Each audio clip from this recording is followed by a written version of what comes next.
अब आगे। वहीं दूसरी तरफ हॉस्पिटल बेड पर एक लड़की बेहोशी की हालत में लेटी हुई थी। उसके चारों तरफ मशीन की बीप बीप की आवाजें आ रही थी।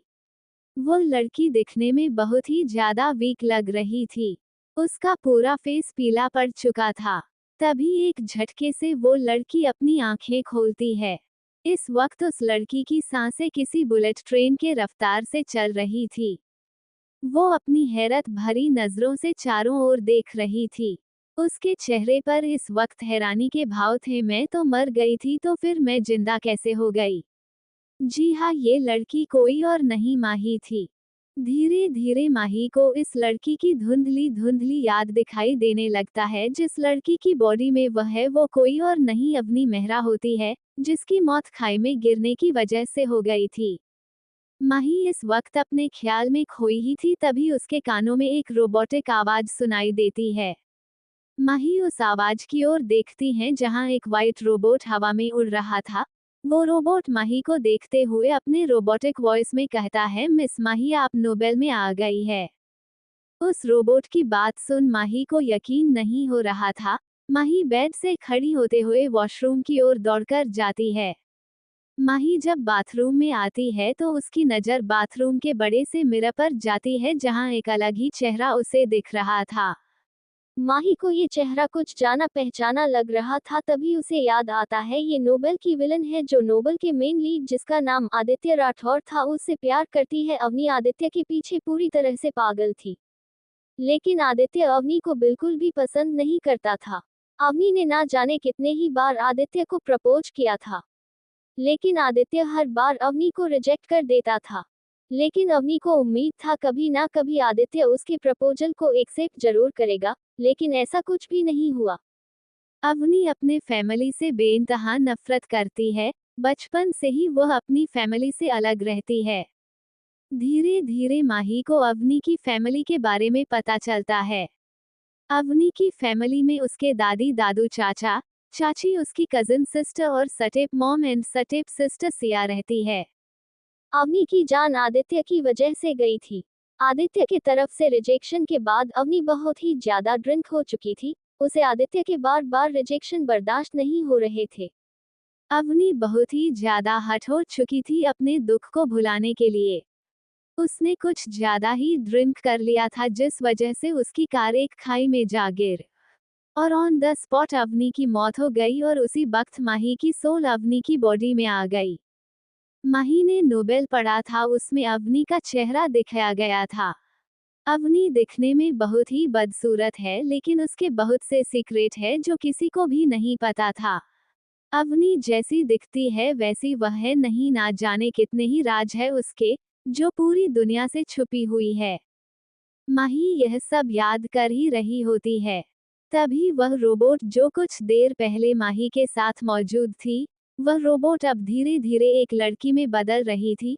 उस लड़की को देखकर कोई भी नहीं कह सकता था कि यह लड़की एक रोबोट है। माही बिना किसी इमोशन के खड़ी यह सब देख रही थी। उसके चेहरे पर जीरो एक्सप्रेशन था। वह रोबोट माही के करीब आते हुए कहती है, आप नोबेल की दुनिया में आ गई है। आप अपनी दुनिया में तभी जा सकती है जब आप फीमेल लीड और मेन लीड, यानी आदित्य और सिया को एक दूसरे से प्यार ना करवा दे। उस रोबोट की बात सुन माही जीरो भाव से कहती है, लेकिन मेरी रियल बॉडी तो आग में जलकर खत्म हो गई होगी। माही की बात सुन वह रोबोट मुस्कुराते हुए कहती है, ऐसा कुछ भी नहीं है, आपकी बॉडी आपकी दुनिया में पूरी तरह से सेफ है। आज से हम इस रोबोट को टीना बुलाएंगे। माही टीना की बात सुन शॉक हो जाती है, लेकिन अपने चेहरे पर शो नहीं करती। कुछ देर बाद माही बाथरूम से बाहर निकलती है। तभी वार्ड में एक डॉक्टर आता है और जब वो माही को होश में देखता है तो पूरी तरह से हैरान हो जाता है, क्योंकि इतनी बड़ी खाई से गिरने के बाद कोई भी जिंदा बच नहीं सकता था। डॉक्टर को तो विश्वास ही नहीं हो रहा था। जो लड़की कुछ देर पहले जिंदगी और मौत के बीच जूझ रही थी, अब वो लड़की बिल्कुल सही सलामत उसके सामने खड़ी है। वो डॉक्टर अपनी सोच से बाहर आते हुए अपनी शौक भरी आवाज में कहता है, ये तो चमत्कार हो गया, आप इतनी बड़ी खाई के गिरने के बावजूद भी बच गई, ये तो भगवान की कृपा है। डॉक्टर अपनी बात कह ही रहा था तभी उसे अपने ऊपर किसी की घूरती हुई नजर की तपिश महसूस होती है। जब डॉक्टर उस डायरेक्शन में देखते हैं तो एक पल के लिए कांपने लगते हैं क्योंकि माही उसे अपनी लाल आंखों से घुरे जा रही थी। डॉक्टर को कुछ बोला ही नहीं जा रहा था तभी माही अपनी खतरनाक और डरावनी आवाज में डॉक्टर से कहती है, गेट लॉस्ट। माही की बात सुन वो डॉक्टर बिना वक्त गवाए डरते हुए वार्ड से बाहर निकल जाता है। बाहर आते हुए वह डॉक्टर गहरी गहरी सांस से लेने लगता है, उसके माथे पर पसीने की बूंद दिखाई दे रहा था। डॉक्टर अपनी जेब से हैंकी निकालकर अपने माथे का पसीना पूछता है और खुद से ही कहता है कि यह लड़की कितनी डरावनी है। वही बोर्ड में माही एकटक उस बंद दरवाजे को देख रही थी जहां से अभी अभी डॉक्टर भाग कर गया था। तभी टीना माही के सामने विजिबल होती है। माही एक नज़र टीना को देख बेड पर जाकर बैठ जाती है। माही पैर हिलाते हुए अपनी गहरी आवाज में कहती है, मुझे अपनी दुनिया में जाने के लिए आदित्य और सिया को एक साथ लाना है, बस उनके बीच प्यार करवाना है। तो टीना कहती है, हाँ ऐसा ही समझ लो। वहीं दूसरी तरफ न्यूयॉर्क के जंगलों के बीच एक विला जिसके नेम प्लेट पर एआर लिखा हुआ था, जो दिखने में बहुत ही खतरनाक लग रहा था। आसपास से जंगली जानवरों के चिल्लाने की आवाज गूंज रही थी। उस मेंशन के एंट्रेंस गेट से होते हुए एक बड़ा सा गार्डन था। उस विला के दोनों साइड ऊंचे ऊंचे फाउंटेन बना हुआ था जिसमें मछली तैर रही थी। वही मेंशन के अंदर एक कमरा जो अंधेरे में डूबा हुआ था। उस रूम में चारों तरफ धुआं ही धुआं फैला हुआ था। एक शख्स जो किसी राजा की तरह एक चेयर पर बैठा हुआ था। वो शख्स सिगरेट की लंबी लंबी काश लेते हुए धुआं को हवा में छोड़ रहा था। ये शख्स कोई और नहीं आदित्य राठौर है। आदित्य बिना किसी भाव के सिगरेट पिए जा रहा था।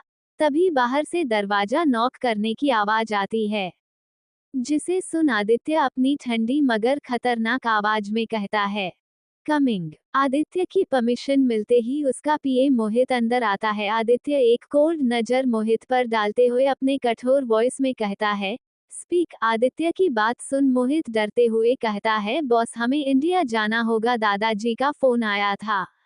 और हाँ, अब से हम अवनी को माही बुलाएंगे। क्या होगा नेक्स्ट एपिसोड में? क्या माही आदित्य और सिया की जिंदगी में माही के आने के बाद जानने के लिए पढ़ते रहिए माय डेंजरस।